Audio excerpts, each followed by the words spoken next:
Hello, എൻ്റെ കയ്യിലിരിക്കുന്ന എന്നാന്ന് കണ്ടോ? മാമ്പഴ പുളിശ്ശേരി. അപ്പം ഇന്നത്തെ സ്പെഷ്യൽ ഇതാണ്. ഇത് വെച്ചത് എങ്ങനെയാണെന്ന് നമുക്ക് കാണാം. മാമ്പഴ പുളിശ്ശേരിക്കുള്ള മാമ്പഴമാണ് ഇത് കേട്ടോ. നമുക്ക് ഇതൊന്ന് തൊലി പൊളിച്ച് നല്ലതും ചീത്തയൊക്കെ നോക്കിയെടുക്കാം.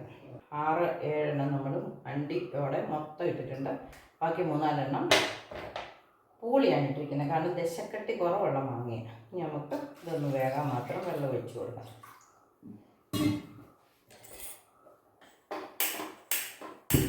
കത്തിക്കാം.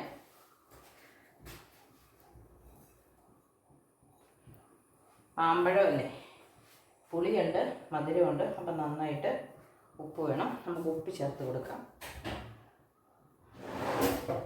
ഇതൊന്ന് മൂടി വെക്കും.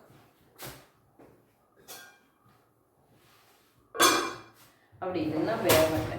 ആ സമയത്ത് നമുക്ക് അരപ്പ് റെഡിയാക്കാം. മിക്സിയുടെ ചെറിയ ജാറെടുത്തു. നന്നത്ത്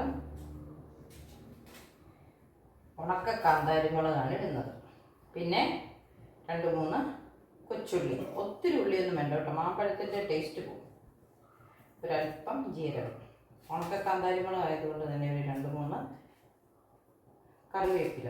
ഇനി നമുക്ക് ഒരല്പം തേങ്ങ. ഒത്തിരി തേങ്ങയൊന്നും വേണ്ട, ഒരു അരമുറി തേങ്ങ. അതായത് ഒരു തേങ്ങയുടെ 4-1. ഇത്രയും നമുക്കൊന്ന് അരച്ചെടുക്കാം. ഒരുമാതിരി അല്പം വെള്ളം ഒഴിച്ച് നല്ലപോലെ അരച്ചെടുക്കും. ഇനിയുള്ളത് ഉള്ളിയും പത്തരമുളകും കറിവേപ്പിലയൊക്കെ നമുക്ക് കടുക് പൊട്ടിക്കാം. ഉലുവയും കടുകും കൂടെ എടുക്കണം. ഇതിച്ചിരി ഒരു പൊടിക്ക് മഞ്ഞളും ചേർത്ത് അരച്ചുകൊണ്ട് വരാം. മാങ്ങാപ്പഴത്തിന് മഞ്ഞ നിറം ഉണ്ടല്ലോ, അപ്പോൾ ഒരു പൊടിക്ക് മഞ്ഞൾ ചേർത്താൽ മതി. ഒത്തിരി മഞ്ഞളിൻ്റെ ടേസ്റ്റൊന്നും വരണ്ട. പിന്നെ നമുക്കല്പം ശർക്കര ചേർക്കണം. അതോടുകൂടി എടുത്ത് വെച്ച് നമുക്കൊന്ന് വെന്തോന്ന് നോക്കാം. നല്ല ചൂടാണ്. ഇതൊരു 10 മിനിറ്റ് വേവണം. അത്ര വേവുണ്ട് ഇതിന്. 10 മിനിറ്റ് ആയിട്ടുണ്ട്.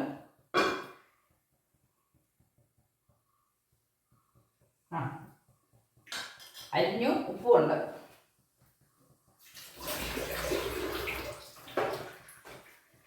ഞാൻ മുളക് അരച്ചെടുത്തുകൊണ്ട് വന്നിട്ടുണ്ട്. ചേർത്ത് കൊടുക്കാം.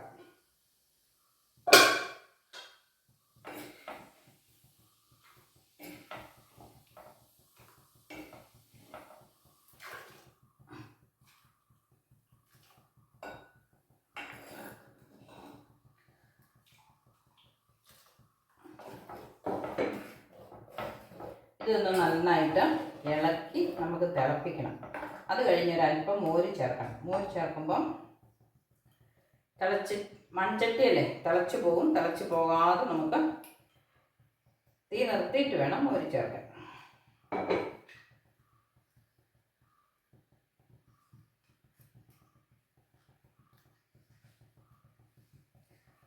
എത്ര കുറുകണോ അത്ര നമുക്ക് ഇളക്കി കുറുക്കി പറ്റിക്കാം.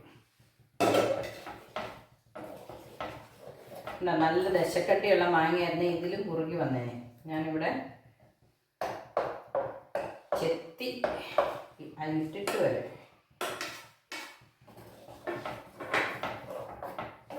എങ്കിലും നാട്ടുമാങ്ങ ആയതുകൊണ്ട് നല്ല രുചിയുള്ള മാങ്ങ കേട്ടോ മാമ്പഴ പുളിശ്ശേരിയൊക്കെ.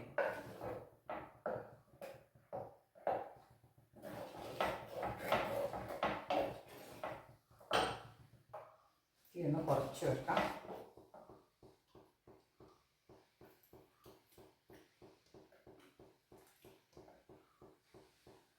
ഒരല്പം ഉപ്പും കൂടെ വേണം. നമുക്ക് മോരും കൂടെ ചേർത്തിട്ട് ഉപ്പ് ചേർക്കാം. മോരല്ല, തൈര്. നമുക്കൊരല്പം ശർക്കര നമുക്ക് ചേർത്ത് കൊടുക്കാം. നമുക്കൊരല്പം നേരം ഇളക്കിക്കൊണ്ടിരിക്കാം. നമ്മുടെ കറി തിളച്ച് തുടങ്ങിയിട്ടുണ്ട്. അല്പം കൂടെ ഒന്നിരുന്ന് ഉപ്പും മുളകും ഒന്ന് പിടിച്ചോട്ടെ. ഇത് ഐസ്ക്രീം ബൗളിന് ഒരു 3/4 ബൗള് മോരെടുത്തിട്ടുണ്ട്. അതൊന്ന് മിക്സിക്കകത്തിട്ട് ഒന്ന് അടിച്ചുകൊണ്ട്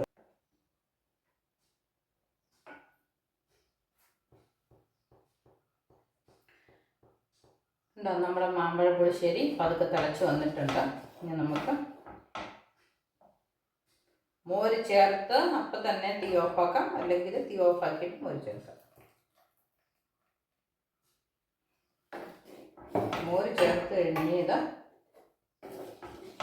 ഉപ്പ് ഒരല്പം കുറവുണ്ടായിരുന്നു. മോരും കൂടെ നോക്കി നമുക്കൊരു നോക്കാം.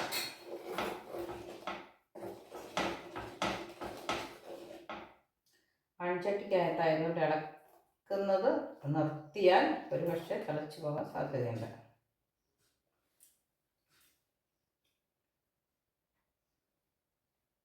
തിളച്ച് പതുക്കെ പൊങ്ങി വരുന്നുണ്ടോ?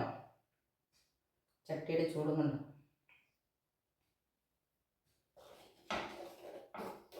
ഒരല്പ സമയം കൂടെ നമുക്ക് ഇളക്കിക്കൊണ്ടിരിക്കാം. എന്നിട്ട് മൂടി വയ്ക്കാം. എന്നിട്ട് വേറൊരു പാത്രം എടുത്ത് വെച്ച് കടുക് പൊട്ടിക്കാം. കടുക് പൊട്ടിക്കാൻ വേണ്ടി ഒരു പാത്രം അടുപ്പത്ത് വെച്ചിട്ടുണ്ട്. വെള്ളം പറ്റി നമുക്കല്പം എണ്ണ ഒഴിച്ച് കൊടുക്കാം.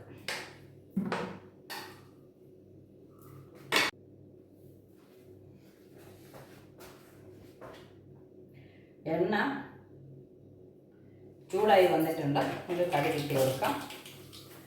ഇടയ്ക്കൊന്ന് ഇളക്കിയിടണം കേട്ടോ. നമ്മൾ തൈര് ചേർത്തതുകൊണ്ട് പുളിയുള്ള തൈരാണെങ്കിൽ പ്രശ്നമില്ല. പുളി കുറഞ്ഞ തൈരാണെങ്കിൽ ചിലപ്പോൾ പിരിഞ്ഞു പോകാൻ സാധ്യതയുണ്ട്. ഒരല്പം ഉലുവ ഇട്ടു. ഇനി നമുക്ക് ഉള്ളി അരിഞ്ഞിട്ട് കൊടുക്കാം.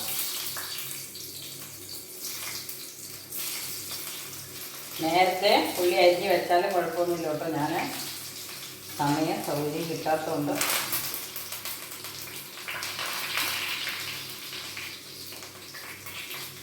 നമുക്ക് കറിവേപ്പില ഇട്ട് കൊടുക്കാം.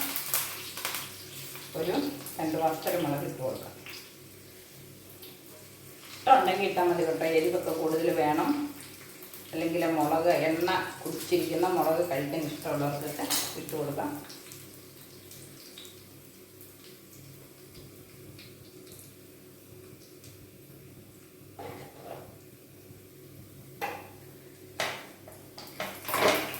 ഉള്ളി മൂത്ത് വരുന്നുണ്ട്.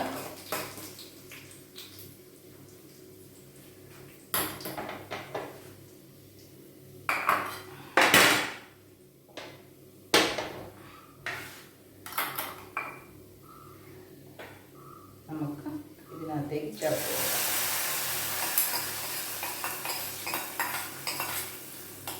എല്ലാ കാര്യങ്ങളും പൂർത്തിയായി. നമുക്കൊന്ന് അടുത്ത് കാണിക്കാം. കണ്ടോ? ഇപ്പോൾ ഇച്ചിരി ചോറും ഒരു മാങ്ങയും ഇച്ചിരി ചാറും കൂടെ കിട്ടിയാൽ കഞ്ഞി കുടിക്കായിരുന്നല്ലേ. അപ്പോൾ എല്ലാവരും ഈ മാങ്ങാക്കാലത്ത്, ഈ മാമ്പഴം ഉള്ള കാലത്ത് മാത്രമേ നമുക്കിത് വെക്കാൻ പറ്റുള്ളൂ. സീസണലായിട്ട് വെക്കുന്ന ഒരു കറിയാണ് മാമ്പഴ പുളിശ്ശേരി. അപ്പം ഇപ്പം എല്ലാവർക്കും മാമ്പഴം എവിടെന്നെങ്കിലുമൊക്കെ കിട്ടും. നാട്ടുമാമ്പഴം നല്ല മധുരമുള്ളതാണെങ്കിൽ ശർക്കരയൊന്നും ചേർക്കേണ്ട ആവശ്യമില്ല. മധുരം കുറവാണെങ്കിൽ നമുക്ക് ശർക്കരയും കൂടെ ചേർത്ത് അല്പം പുളിയില്ലാത്ത മോരും ചേർത്ത് മാമ്പഴ പുളിശ്ശേരി എല്ലാവരും ട്രൈ ചെയ്ത് നോക്കണം കേട്ടോ. സീസണലായിട്ട് വെക്കുന്ന ഒരു കറിയാണ്. ഇപ്പം മാത്രമേ വയ്ക്കാൻ പറ്റുള്ളൂ. എല്ലാവരും ട്രൈ ചെയ്യണം. അതുപോലെ വീഡിയോയ്ക്ക് കമൻ്റ് ഇടണം, സബ്സ്ക്രൈബ് ചെയ്യണം. കമൻ്റ് ഇടണം ഉറപ്പായിട്ടും കേട്ടോ.